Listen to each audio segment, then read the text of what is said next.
Magandang araw sa inyong lahat mga idol. So ngayong araw share ko sa inyo kung ilang watt nga ba ang kailangan ng ating mga sisiw sa kanilang pag-heater. Lalo na sa pagbubrooding idol. Ilang watt yung kailangan nating mga broiler chicken mga farmers. So share ko to sa inyo para sa kanyong kaalaman idol. Share ko din sa inyo para matutunan nyo kung paano nga ba yung tamang pailaw sa ating alaga mga broiler chicken. Okay. So importante yung mga idol sa pag-alaga ng broiler chicken yung brooding. Okay. So, ano nga ba yung pagbubrooding natin? Pagbubrooding mga idol, yun yung stage nila na kung saan kailangan nilang init.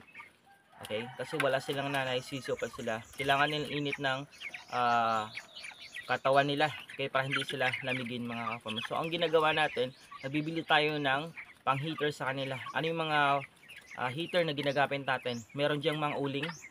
So nilalagay yan sa lata ng mantika. So yan yung ginagawang ulingan. Okay, lagay ng uling tapos yan yung magiging heater mga ka-farmers ng ibang mga ka-farmer natin nag-aalaga ng broiler chicken para tipid yan. So meron din tayong ibang way sa pag-heater sa kanila. Meron tayong ginagamit na electricity. Okay, so anong bulb yung kailangan natin para sa pag-heater mga ka-farmers? Yung bulb na bibilhin natin incandescent. So yung watt na kailangan nating bilhin mga farmers depende sa bilang ng chicken natin. Kung 100 yung sisiw na alagaan mo ay 100 watt din yung kailangan na bibilhin mong sisiw na na ilaw, okay? So pwedeng 50 watts, 50 watts. Kailangan yung mga idol sa pagbuburin sa kanila 1 day hanggang 12 days. Pero idol, pag 5 days na yan medyo hinihingal yan sila kasi sobrang mainit na yan sa loob. Kaya medyo bubuksan niyo yung takip doon o yung harang nyo o yung meron kayong takip sa gilid, no, ibabaan nyo yun para medyo malabas yung init.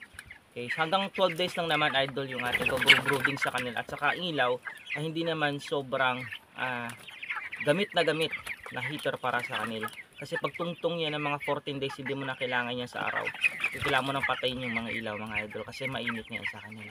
So yun lang, maraming salamat yung Happy Bless Us All Happy Farming mga idol. So yung required na ilaw sa ating mga broiler chicken ay depende sa bilang mga idol. So pag 100 watt, 100 din na chicken. Okay? Pag 50 na nalaga natin, 50 watts din. Pag 1,000, di 1,000 watts din mga farmers. Pero pag maramihan ng mga idol, meron silang ginagamit yan na heater yun, yung gas heater yan. Yung ginagamit nila, pang maramihan na yun, mga 1,000 na. Yan. So yun lang, maraming salamat sa inyo. Gabi sa Happy Farming mga idol.